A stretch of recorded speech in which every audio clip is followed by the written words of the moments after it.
안녕하세요 여러분. 네, 제가 잠깐 기도하고 말씀 증거하는 시간 갖겠습니다. 하나님 아버지 감사합니다. 하나님 오늘도 우리에게 주님을 예배할 수 있고 주님에 대해서 또 주님과 함께 하나님 아버지 이렇게 예배에 참여해서 예배 드릴 수 있도록 또 말씀 들을 수 있도록 주님이 우리와 함께 하심을 알게 하는 그러한 시간을 가질 수 있도록 하나님 함께 해주셔서 정말 감사드립니다. 하나님 우리의 삶이 고되고 힘들수록 하나님 부활에 대한 소망은 더 커집니다. 천국에 대한 소망은 더 커집니다. 이것이 참 아이러니한 일이라 생각할 수 있습니다. 너무나 감사합니다. 하나님 너무너무 감사하고 주님께서 우리를 위해서 행하신 일들을 생각할 때 하나님 너무나 감사한 일뿐이 없습니다. 하나님 가장 끝이 어떻게 보면 가장 큰 소망이고 하나님 가장 큰 어려움이 어떻게 보면 가장 큰 즐거움이 될 수 있는 것이 바로 하나님께서 우리를 위해서 행하신 그 일 때문입니다. 얼마나 감사한지 모릅니다. 하나님 말씀을 들을 때도 그 생명 되신 그 부활 되신 성령께서 예수 그리스도께서 하나님 아버지께서 아버지 함께하여 주셔서 우리 예배가 주님을 기쁘시게 해드리며 주님께 흡족한 기쁨을 드릴 수 있는 그러한 예배가 될 수 있도록 주님 인도하여 주시기를 원합니다. 아버지 감사합니다. 감사하며 예수님의 이름으로 기도했습니다. 아멘. 네. 오늘은 다시 로마서로 다시 왔어요. 네. 그래서 로마서 서론 첫 인사를 하다가 첫 인사 부분을 하다가 우리가 이제 사순절 때 부활절까지 우리가 예수 그리스도 또 복음에 대해서 다시 한번 듣고 그다음에 이제 또 다시 로마서로 오게 된 것입니다. 그래서 오늘의 본문은 로마서 1장 6절부터 7절까지예요. 그래서 오늘로서 첫 인사가 마무리가 되는데요. 제가 로마서 1장 1절부터 오늘 본문 7절까지 다시 한번 쭉 한번 읽어보겠습니다. 네, 그래서 아마 여러분들 기억이 새롭게 날 수 있을 듯 합니다. 네, 그래서 제가 한번 오늘 본문은 6절 7절이지만 1장 6절 7절이지만 1장 1절부터 제가 다시 한번 읽어보겠습니다. 예수 그리스도의 종 바울은 사도로 부르심을 받아 하나님의 복음을 위하여 택정함을 입었으니 이 복음은 하나님이 선지자들을 통하여 그의 아들에 관하여 성경에 미리 약속하신 것이라. 그의 아들에 관하여 말하면 육신으로는 다윗의 혈통에서 나셨고 성결의 영으로는 죽은 자들 가운데서 부활하사 능력으로 하나님의 아들로 선포되셨으니 곧 우리 주 예수 그리스도시니라. 그로 말미암아 우리가 은혜와 사도의 직분을 받아 그의 이름을 위하여 모든 이방인 중에서 믿어 순종하게 하나니. 6절 오늘 본문입니다. 너희도 그들 중에서 예수 그리스도의 것으로 부르심을 받은 자니라. 7절 로마에서 하나님의 사랑을 받고 성도로 부르심을 받은 모든 자에게 하나님 우리 아버지와 주 예수 그리스도로부터 은혜와 평강이 있기를 원하노라. 네. 그래서 오늘 본문은 6절 7절입니다. 네. 어떤 사람이 매우 아주 값비싼 괴종 시계를 가지고 있었는데요. 어느 날 갑자기 그 시계가 가질 않는 거예요. 굉장히 비싼 건데. 그는 시계를 고치기 위해서 여러모로 막 애를 쓰게 되겠죠. 네. 그래서 먼저 종전보다 더 무거운 시계추를 한번 바꿔서 달아봤어요. 왜냐하면 시계추가 충분히 무겁지 않아서 이게 뭔가 이렇게 잘 잡아당겨지지 않고 이게 약간 들떠있는 듯한 느낌이 들어서였기 때문이었어요. 그러나 바꿔도 전혀 효과는 없었고 오히려 시계에 무리만 갔습니다. 네. 두 번째로 이제 또 다른 거를 궁리를 해봤죠. 그래서 낡은 시계판을 떼어내고 새 것으로 이제 한번 바꿔봤어요. 그러나 시계는 여전히 움직일 줄을 몰랐습니다. 그래서 이 사람이 또 이제 고민을 하다가 그 다음으로는 시계 바늘을 한번 바꿔보자. 네, 그래서 새 것으로 이제 시계 바늘을 바꿔봤습니다. 근데 그건 역시 소용이 없었던 거죠. 이렇게 막 이렇게 애를 쓰고 있는 동안에 이제 어린 아들이 뱅글뱅글 아버지 주변을 뱅글뱅글 돌면서 재미있게 놀면서 구경을 하듯이 있다가 아기가 이제 툭 말 한마디 아버지한테 건넸어요. 네, 아빠, 이 시계는 속을 새 것으로 바꿔주어야 작동을 할 것 같아요. 이렇게 얘기하고 도망가 버렸어요. 네.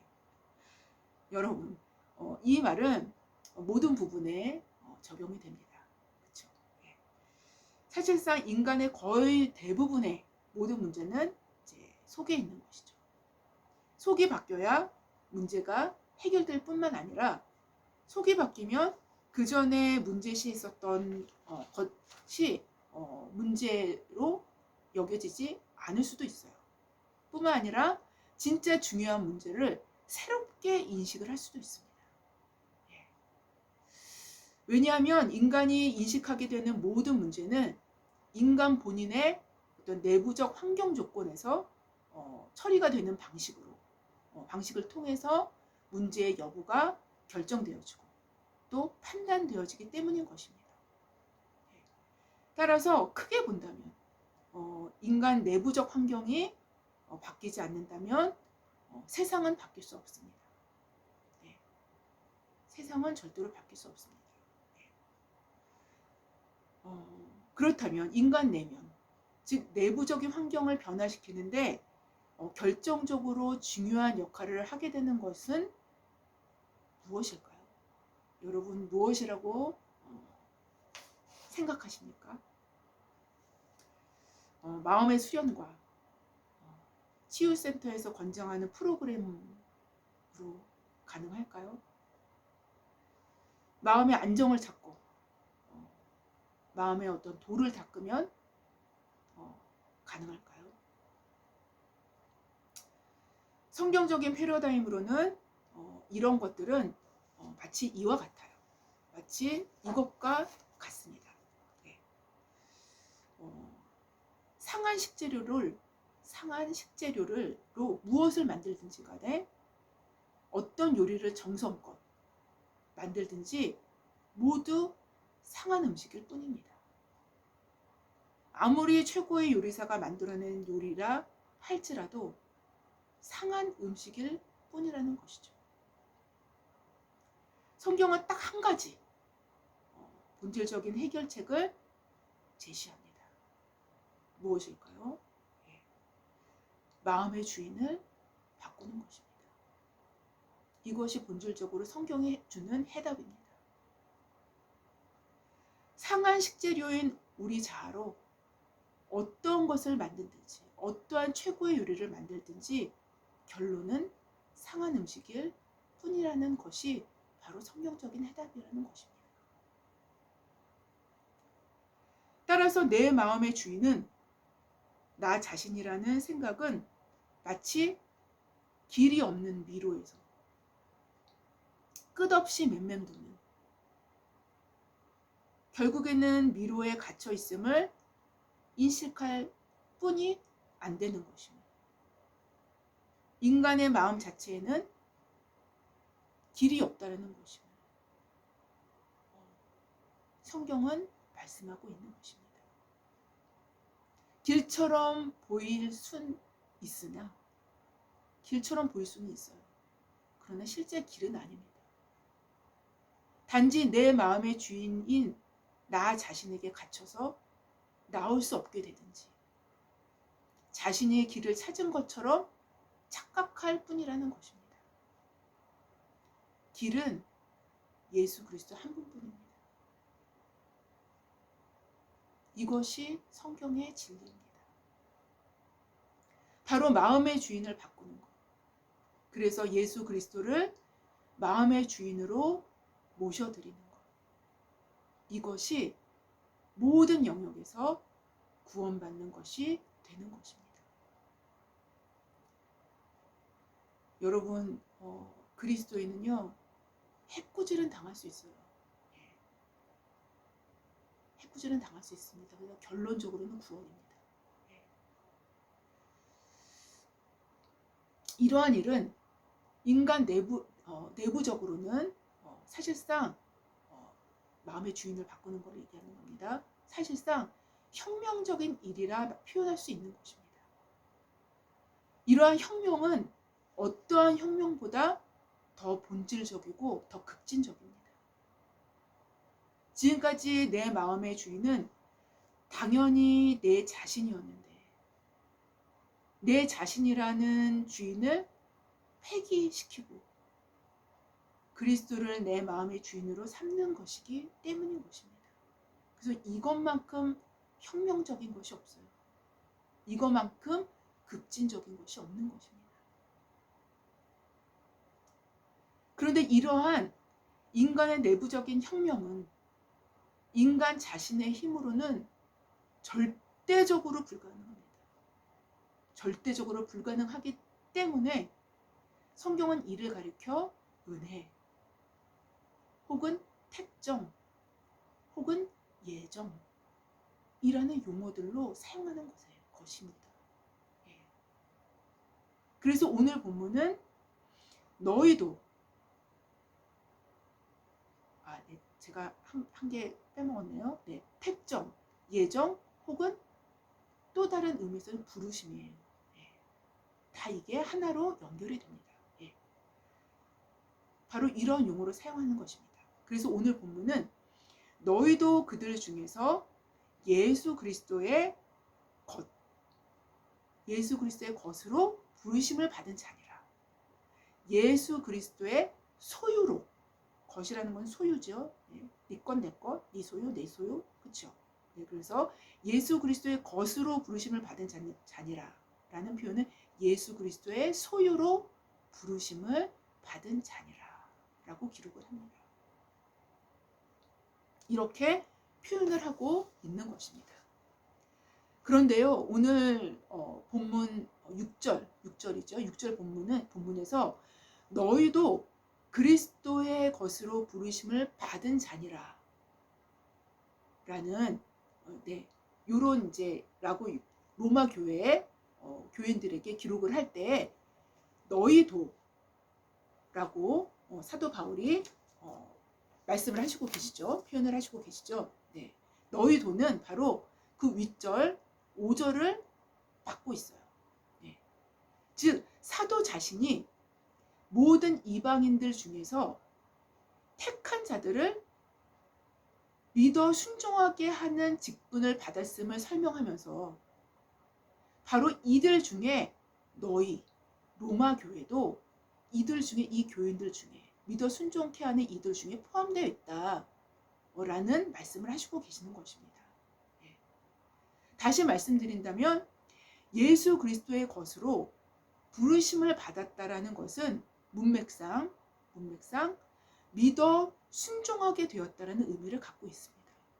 문맥상 믿어 순종한다라는 것은 믿고 순종하는 그 대상에 완전히 그 대상의 소유가 된다라는 것을 의미합니다. 네. 그래서 순종하는 자의 종이 된다라는 말씀을 로마서 그 중반부에 사도 바울은 얘기를 하고 있죠. 그렇죠? 네. 율법과 은혜에 대해서 설명을 하면서 그래서 바로 인간은 순종하는 자의 종이 되게 되어 있습니다. 이 원리도 여기에 포함이 되어 있습니다. 이와 같은 믿어 순종한다라는 것은 믿고 순종하는 그 대상의 완전한 소유가 된다라는 것을 의미한다고 말씀드릴 수 있어요. 바로 마음의 주인을 자기 자신에게서 그리스도께로 양도한 자들, 곧 믿어 순종하는 자들을 예수 그리스도의 것으로, 즉 예수 그리스도의 소유로 말씀하시면서 곧 이것이 하나님의 부르심을 받은 자들임을 기록하고 있는 것입니다. 그리고 이어서 다음 구절인 7절 이하에 사도 바울은 예수 그리스도의 것으로 부르심을 받은 자들이 곧 뭐라 그랬어요? 그들이 곧 성도라는 용어로 표현하고 계십니다. 그들이 성도입니다. 네, 그래서 성도라는 말을 우리가 교회에서 많이 사용을 하는데요. 이 성도라는 의미를 로마서적인 의미로, 성경적인 의미로 우리가 본다면 믿어 순종하는 자들이라는 거예요. 믿어 순종하는 자들. 이들이 성도예요. 예. 그리고 예수 그리스도의 것으로 소유된 자들. 바로 이들이 성도라는 것입니다. 이런 의미에서 보았을 때 자신이 성도라고 스스로 생각하면서 자기 마음대로, 자기 지멋대로 욕심을 따라, 탐욕을 따라 활보하는 마음, 그 자체가 그 욕심을 따라, 탐욕을 따라 막 마음에 막 활보를 해요. 예. 바로 그 마음을 버리지 않는 이상 그 마음 자체는 그리스도를 배반하는 마음이에요. 사실상. 바로 그 마음으로 배신한 자들을 스스로, 배신한 자임을 스스로 인식하는 것이 어떤 의미에서는 우리가 살아갈 때 우리 자신을 인식할 때 굉장히 중요합니다. 그래야 정결한 삶이 가능한 거예요. 그래요. 바로 내 마음의 주인을 그리스도로 삼게 되어지는 실제적인 행위인 믿어 순종하는 것은 우리가 예수 그리스도의 것으로 부르심을 받은 자임을 확인할 수 있게 하는 하나의 지표가 되는 것입니다.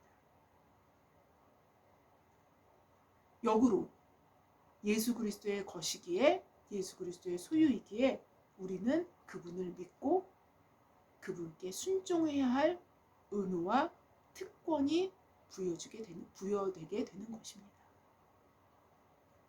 바로 이렇게 사람들을 그리스도께 믿어 순종하게 하기 위해서 사도 바울은 사도로 부르심을 받았고 이 로마서를 그 목적으로 기록하고 있다고 지금까지 밝힌 것입니다. 첫 인사 부분에. 결국 우리의 속을 고치기 위해서는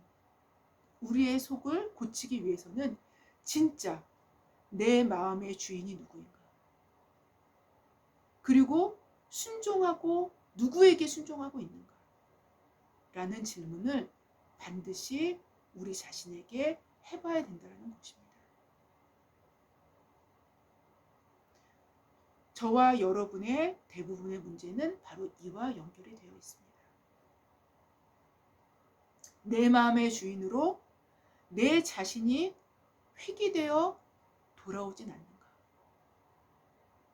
예수님을 밀어내고 허울 좋은 그리스도인이 되어 있지는 않은가? 아니면 지금까지 그리스도인이란 이름을 갖고 있긴 했지만 한 번도 내 마음의 주인 자리를 예수님께 내놓은 적조차 없었던 것은 아닌가?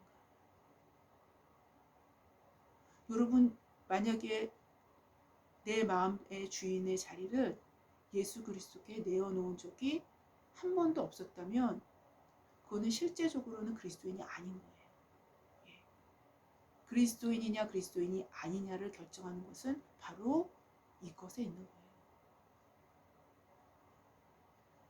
만약 내 마음의 주인 자리를 지금까지 실제로 내놓은 적이 없다면 지금까지는 그의 실상은 그리스도인은 아니었다는 것입니다.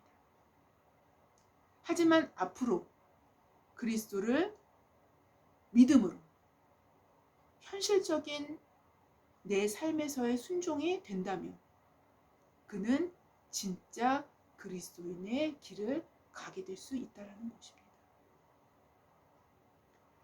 우리가 온전히 그리스도의 것이 되는 것, 온전히 그리스도의 것이 되는 것, 그리스도의 소유가 되는 길만이 인간의 내면을 바꿀 수 있게 되는 것이며 우리를 통하여 하나님의 나라가 선포되어질 수 있게 되는 시작점이 되는 것이며 하나님의 의로운 빛이 우리를 통하여 비춰지게 되는 시작점이 되는 것입니다. 만약 여러분의 내면에 빛이 없다면 빛을 비출 수 있는 근거가 없었기 때문인 것입니다. 사실상 빛은 인간에게서 나올 수 없는 것입니다. 사실상 빛은 인간과 상관이 없는 거예요. 다시 말씀드릴게요. 사실상 빛은 인간과 상관이 없는 거예요.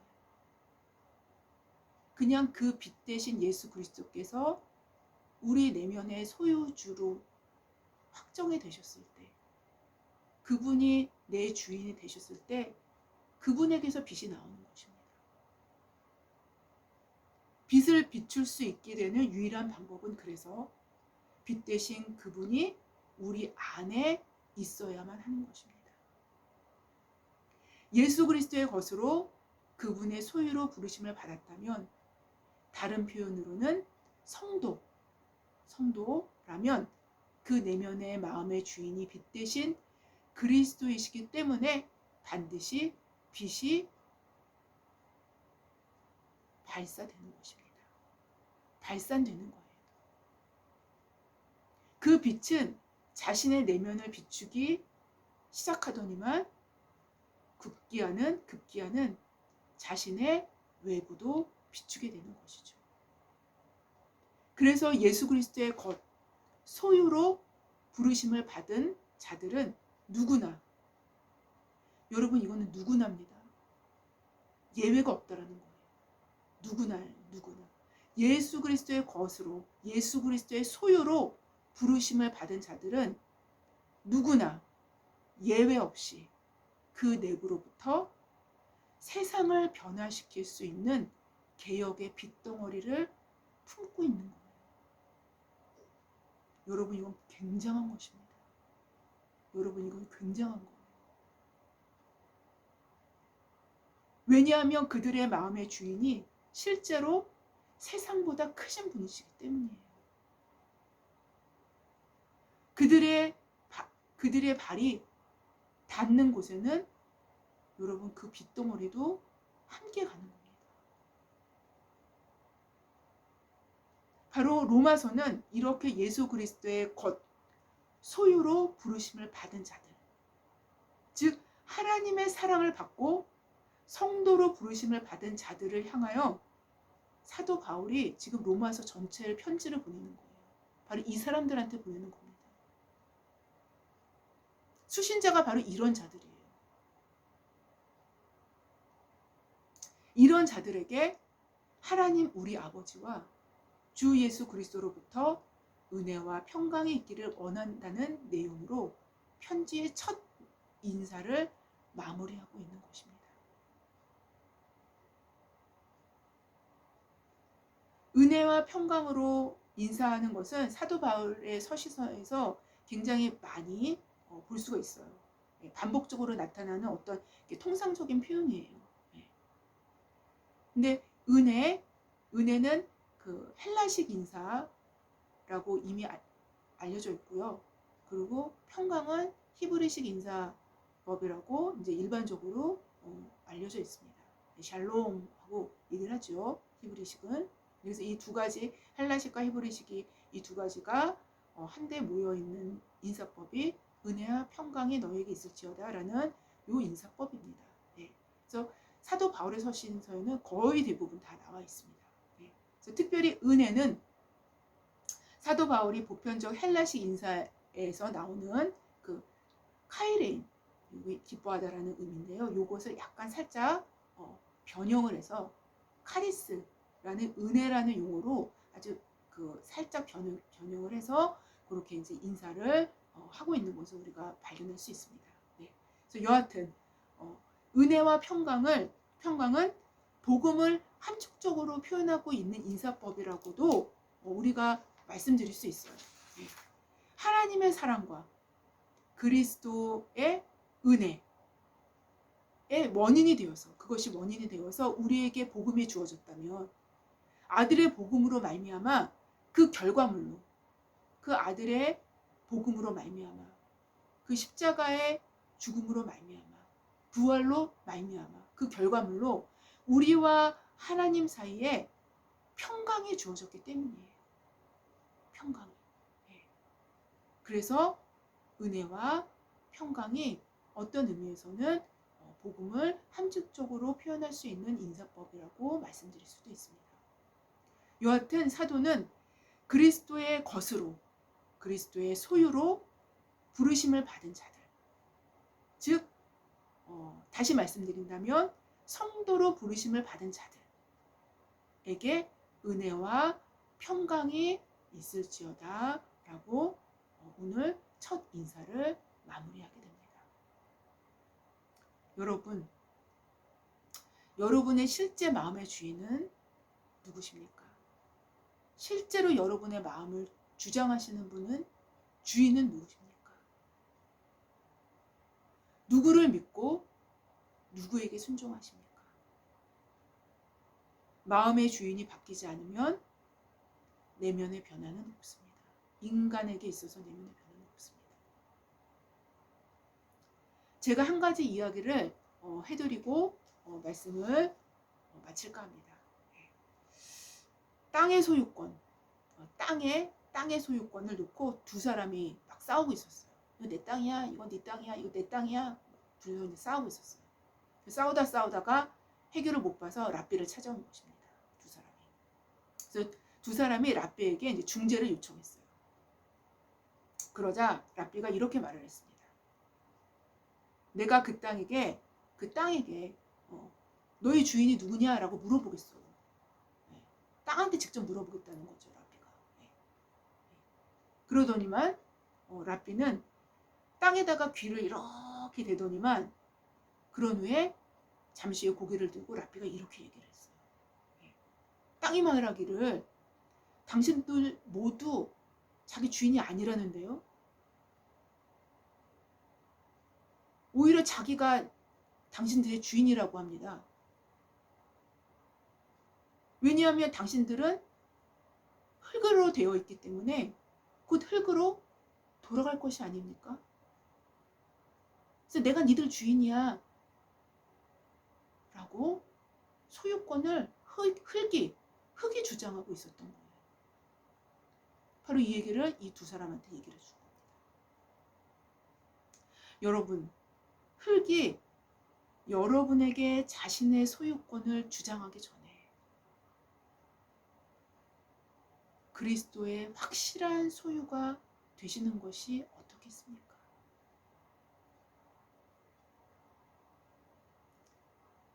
인간이 선택할 수 있는 가장 큰 지혜는 바로 여기에 있는 것입니다. 그분의 확실한 소유가 된다면 그 인생도 확실하게 보장받습니다. 이 보장은 시간을 초월합니다. 시간의 영역을 초월하는 것이죠. 자신의 내면의 주인을 예수님께 양도하는 자. 그 한 사람이 바로 성도입니다. 교회에 들락달락 한다고 다 성도가 아니에요. 성경은 성도라는 개념을 이렇게 잡고 있는 거예요. 주님은 그들을 위해서, 그 성도들을 통해서 이 땅을 변화시켜 나갑니다. 여러분 자신의 실제적이고 현실적인 소유자가 그리스도가 되어질 때만 참 성도가 되어줄 수 있는 것입니다. 여러분 자신에 대한 실제적인 소유권을 확인할 수 있는 바로미터는 나는 지금 누구를 믿느냐, 나는 지금 누구에게 순종하느냐에 또한 달려있다는 것입니다. 요거를 살펴보시면 됩니다. 아무쪼록 너희는 택하신 족속이요, 왕같은 제사장이요, 거룩한 나라요, 그의 소유된 백성이니, 그의 소유된 백성이니.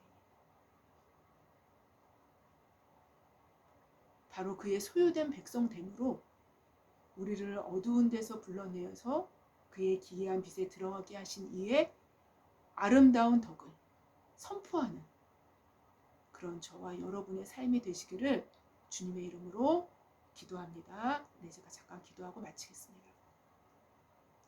하나님 아버지 감사합니다. 오늘은 예수 그리스도의 소유에 대해서